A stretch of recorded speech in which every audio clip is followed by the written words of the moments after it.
चंद्रयान के अंदर कोई इंसान मौजूद नहीं है तो वो वहां पर पहुंच के करेगा क्या? क्या होगा चांद पे जाके? वो आखिर जा क्यों रहा है? रशिया 34 घंटे में चांद पे पहुंचा था। अमेरिका मात्र 4 दिन में चांद पे पहुंचा था। तो चंद्रयान को 42 दिन क्यों लगेंगे चांद पे पहुंचने में? और क्या आपने 1 लाख रुपए पर केजी का चाय पिया है? ऐसे इंटरेस्टिंग रैंडम फैक्ट्स आज आप इस वीडियो में जानोगे। फैक्ट नंबर 14, क्या आपको पता है कि असम में एक चाय मिलता है जिसका नाम है मनोहरी गोल्ड चाय, और ये 99,999 रुपए पर केजी यानी लगभग 1 लाख रुपए पर केजी में बिकता है। ये दुनिया के सबसे महंगे चायों में से एक है। फैक्ट नंबर 13, क्या वो पता है कि साल 1952 में लंदन में बहुत सारा स्मोक और स्मॉग अचानक से लोगों को दिखा था। दिसंबर 5, 1952 से दिसंबर 9, 1952 तक ऑलमोस्ट 4-5 दिन ये टिका था और इतना कोहरा था शहर में लंदन में। ये जो 4 दिन है ये इतिहास में लिख दिया गया। The great smog of London के नाम से ये दिन जाने जाते हैं। आपको पता है 4000 लोग मारे गए थे इसी इवेंट में। और वो स्मॉग ऐसा वैसा मत समझो, वो इतना मोटा कोहरा था कि अगर आप खड़े हो तो आप अपने पैर को भी नहीं देख पाते, इतना वो थिक था स्मॉग फॉग था वो। और इसी के चलते कितने लोगों को लंग की बीमारी होने लगी। कई लोग तो मतलब चलते चलते रिवर में डूब जा रहे थे और कई लोग की मृत्यु ऐसे अचानक से चलते चलते रिवर में डूब गया क्योंकि रिवर दिख ही नहीं रहा था। अपना पैर नहीं दिख रहा था तो रिवर कहां से दिखेगा? ये दुनिया के सबसे खतरनाक इवेंट्स में से एक था। फैक्ट नंबर 12, ये जो आप अपने स्क्रीन पे देख रहे हो ये कॉन्सेप्ट है मोटरसाइकिल का जिसे कहते हैं ट्रांसपेरेंट फ्यूल बॉक्स कॉन्सेप्ट। और ऐसा ट्रेंड शायद आ सकता है, मतलब ट्रेंड के पहले की बात बता रहा हूं मैं आपको। मतलब कंपनीज ऐसा डिजाइन कर रही है। ये है एक fuel tank made up of glass. Fact number 11, क्या वो पता है कि सारे इंसानों ने मिलकर ये तय किया है कि हम चांद पे या फिर किसी भी और जगह पे जैसे मार्स पे क्लेम करना ये नहीं होने देंगे। यानी ऐसा नहीं कि भारत या फिर अमेरिका जाके ये कह सकता है कि चांद का इतना एरिया हम ओन करते हैं, इसमें आप नहीं आ सकते। तो ये जो लैंड ओन का सिस्टम है ये धरती पे तो काम करता है सारे जगहों पर, लेकिन चांद और बाकी जितने भी स्पेस की टेरिटरीज है इसमें क्लेम नहीं कर सकते हैं। और इसी चीज के लिए बहुत सारी कंट्रीज ने साइन अप किया है। इंटरनेशनल स्पेस लॉ एग्जिस्ट करता है और इसी के तहत हम कुछ भी क्लेम नहीं कर सकते स्पेस में। जाके एक्सप्लोर करो, नॉलेज गेन करो, नॉलेज बांटो, ये तो ठीक है, लेकिन क्लेम करना और ओन करना दूसरे प्लेनेट पे, तारों पे, ये नहीं हो सकता कि ये तारा मेरा है ये तारा तेरा है। ऐसा नहीं हो सकता है।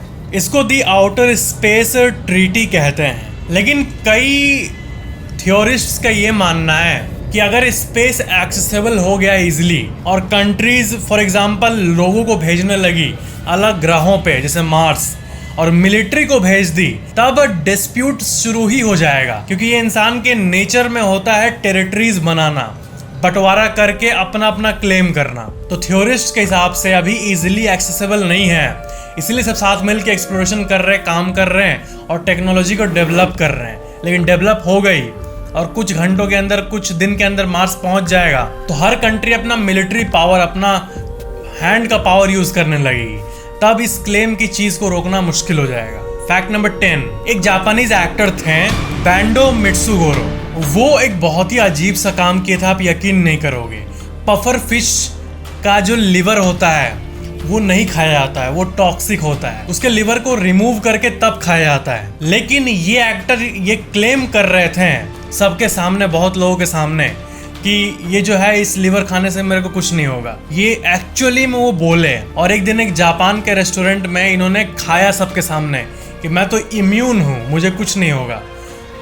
सिर्फ बीमारी नहीं पड़े, सिर्फ फूड पॉइजनिंग ही नहीं हुआ, बल्कि खाने के 8 घंटे बाद अनकंट्रोलेबल सिचुएशन हो गई और इन्होंने अपनी जान गंवा दी। फैक्ट नंबर 9, क्या वो पता है कि समुद्र के अंदर सबसे डीपेस्ट लेवल पर जो फिश को पाया गया है वो है 8336 मीटर्स। मतलब जो इंसानों ने अपनी आंखों से मछलियों को देखा है वो 8 किलोमीटर के आसपास ही है। क्या है कि हम बहुत सारी चीजों को बस गेस कर सकते हैं अब समुद्र तो उसके भी नीचे है, लेकिन वहां की कई प्रजाति, कई मछलियों को हमने कभी देखा ही नहीं है। तो जो नोन है, मतलब जिसको डॉक्यूमेंट किया है वैज्ञानिकों ने, यानी साइंस ने जो डीपेस्ट लेवल पर एक मछली को एक्नॉलेज किया है, देखा है प्रूफ के साथ, वो यही है 8336 मीटर्स। समुद्र में ऐसी कई मछलियां हैं जो लिटरली अपने अंदर से बिजली पैदा करती है, इतना कि बल्ब जल जाए। कई मछलियां आपस में इंसानों की तरह कम्युनिकेट करती है। कई अमर मछलियां हैं, मतलब समुद्र के अंदर जो इनिग्मा है लाइफ का, वो ग्रैंड लेवल का है। फैक्ट नंबर 8, क्या आपको पता है कि साल 1920 के पहले वैज्ञानिक ये सोचते थे कि जो भी हम जितने तारे और ग्रहों को देखते हैं वो बस हमारे मिल्की वे में मौजूद है, यानी जो हमारा आकाश गंगा है उसी के अंदर सारा ब्रह्मांड मौजूद है। मतलब ब्रह्मांड जो है वो बस हमारा आकाश गंगा है। लेकिन फिर वैज्ञानिकों को ये पता चला कि ये तो अरबों ब्रह्मांडों में से एक ब्रह्मांड है। क्या है कि वैज्ञानिकों के पास उतना पावरफुल टेलीस्कोप था नहीं, तो जो तारों के बीच में गैप होता था, जैसे दो तारे हैं आसमान में, उनके बीच में गैप है, तो वो हमें एम्प्टी दिखता है, और टेलीस्कोप से देखोगे तब भी खाली ही दिखेगा। लेकिन जब पावरफुल टेलीस्कोप से दोनों तारों के बीच के एम्प्टी स्पेस को देखोगे, जैसे रात में आप देखना 2 तारे 3 तारे, तारों के बीच में खाली जगह होता है ना, भाई साहब वो खाली जगह नहीं होता है उसमें। अगर आप पावरफुल टेलीस्कोप से देखोगे तो और अरबों गैलेक्सीज उनके बीच में आपको दिख जाएंगी। मतलब अनलिमिटेड चीजें हैं हमारी यूनिवर्स में, कोई लिमिट नहीं है, कहाँ खत्म होता है कौन जाने। फैक्ट नंबर 7, क्या आपको पता है कि समुद्र में जितने भी मछलियां हैं उसमें से डॉल्फिन्स को देखा गया है एक दूसरे का नाम रखते। जी हाँ, डॉल्फिन्स जो है वो जब भी कम्युनिकेट करती है, जैसे एक डॉल्फिन ए है, ये डॉल्फिन बी से कम्युनिकेट कर रही है, तो ये एक यूनिक टाइप का साउंड निकाली अपने मुंह से। वो साउंड निकाली तो फिर जो बी है वो मुड़ के इसके पास चला आता है। तो ये बहुत ही अमेजिंग सी चीज है कि ये आपस में ऐसे कम्युनिकेट करते हैं, ऐसे रीड करते हैं एक दूसरे को और नाम से पुकारते हैं। फैक्ट नंबर 6, आपको तो पता ही होगा कि दुनिया की सबसे बड़ी नदी अमेज़न नदी है। पूरे धरती में सबसे ज्यादा पानी अमेज़न नदी में ही है, और हर नदी समुद्र में मिलता है, तो अमेज़न भी समुद्र में मिलता है। तो अमेज़न के बारे में एक फैक्ट है कि अमेज़न नदी 61 मिलियन गैलन्स यानी 230 मिलियन लीटर्स यानी 23 करोड़ लीटर पानी हर एक सेकंड समुद्र में डालता है। जी हाँ, जो पानी का सर्कुलेशन है उसको मेजर किया गया है, 23 करोड़ लीटर पानी हर एक सेकंड। देखो अभी डाला होगा अमेज़न, जितनी देर हम लोग पॉज थे इंटू 3 कर दो, 50 करोड़ लीटर पानी अमेज़न नदी से समुद्र में आके मिल गया होगा। That's गजब। दुनिया की 7 सबसे बड़ी नदियों को कॉम्बाइन कर दो, सारा का पानी एक सेकंड में जो समुद्र में मिल रहा है उससे भी ज्यादा है अकेला अमेज़न का जो वाटर पोरिंग क्वांटिटी है समुद्र में वो। फैक्ट नंबर 5, ड्रैगन फ्लाइज जो ये होते हैं ये बहुत ही सरप्राइज से भरे हुए हैं। इनके आंखों में 30,000 लेंसेस मौजूद है। हमारे आंख में भी नेचर ने लेंस का सिस्टम दिया है, तो हमारे में एक लेंस है, इनके अंदर 30,000 लेंस वाला आंख है। ये तो अच्छी बात है इसके बारे में, लेकिन एक फनी फैक्ट है कि इनका 6 पैर होता है फिर भी ये चल नहीं सकते। जी हाँ। फैक्ट नंबर 4, वर्ल्ड का पहला रोबोट कब बना था? इसका आंसर आप शायद दोगे 1950 के बाद कभी बना होगा, लेकिन नहीं। वर्ल्ड का पहला रोबोट 1773 में ही बना था। एक मैकेनिकल टॉय रोबोट था जो कि आप अपने स्क्रीन पे देख रहे हो। ड्राइंग बॉय नाम था इसका, और ये लिख सकता था एक्चुअल में। इसको वर्ल्ड का पहला प्रोग्रामेबल रोबोट कहते हैं, और ये आज भी एकदम सही काम करता है। फैक्ट नंबर 3, टाइटैनिक की एक बहन शिप भी एक थी ब्रिटानिक नाम की, और ये शिप भी डूब गई थी टाइटैनिक की तरह। टाइटैनिक 1912 में डूबी थी और ब्रिटानिक 1916 में। इसके शिप रेक को आप डिटेल में एक बार फुल स्क्रीन पर देख लो। जब जहाज डूबती है तो वो जो मलबा है वो वहां पर कई सालों तक रहता है। वैसे भी इसको निकालने का जो खर्चा है वही इतना ज्यादा है कि ऐसे ही छोड़ दिया जाता है, लेकिन वो समुद्र में डिसॉल्व होते होते जो वहाँ के माइक्रो ऑर्गेनिजम्स है वो खाते खाते ऐसा हाल कर देता है इनका। एक फ्रेश शिप कुछ ऐसा बन जाता है। फैक्ट नंबर 2, क्या आपको पता है कि साल 1816 को अ ईयर, ध्यान से सुनना, अ ईयर विदाउट समर कहा जाता है। जो ग्लोबल टेम्परेचर्स होते हैं वो हर साल एक पैटर्न को फॉलो करते हैं, लेकिन साल 1816 में एक अजीब सी चीज हुई। ग्लोबल टेम्परेचर्स ऑलमोस्ट -1 डिग्री से कम हो गए, जो कि बहुत बड़ी बात है। और साल 1700 से लेकर साल 2000 तक आप सारा टेम्परेचर का डेटा उठा लो, आपको साल 1816 में एक अनोमली दिखेगी। वो बहुत ही ज़्यादा कोल्डर साल था और जो ग्लोबल एवरेज टेम्परेचर्स होते हैं वही 1 डिग्री कम था, जो कि बहुत ही मिस्टीरियस बात है। एक मूवी की तरह लग रहा है। 1816 अ ईयर विदाउट समर। 1816 साल को इसलिए जाना जाता है, एक ऐसा साल जिसमें गर्मी ना के बराबर था। देखो क्या है ना कि ग्लोबल एवरेज टेम्परेचर्स -0.5 डिग्री से भी कम हो जाए तो बहुत बड़ी बात है। साल 1903 में न्यूयॉर्क टाइम्स ने एक आर्टिकल पब्लिश किया था कि इंसान का उड़ना इम्पॉसिबल है। मतलब उस टाइम एरोप्लेन हेलीकॉप्टर्स ये सब चीजें नहीं थी, तो इंसान कभी हवा में जा पाएगा, उड़ पाएगा किसी भी तरह। इसके बारे में रिसर्च करते हुए न्यूयॉर्क टाइम्स ने 1903 में यह आर्टिकल पब्लिश किया। उन्होंने ये स्टेट किया था कि 10 मिलियन साल, 10 लाख साल लगेंगे कुछ ऐसा इन्वेंशन करने में कि इंसान उड़ पाए, हवा में घंटों बिता पाए, जो उस टाइम के लिए इम्पॉसिबल था। सिर्फ 9 हफ्तों बाद राइट ब्रदर्स आए और एरोप्लेन का इन्वेंशन कर डाले। ऐसी एक चीज है कि अभी हमें टेलीपोर्टेशन जो है, बिना गाड़ी के यहाँ से 1 सेकंड में अमेरिका चले जाओ, टेलीपोर्टेशन, ये अभी तो इम्पॉसिबल लग रहा है।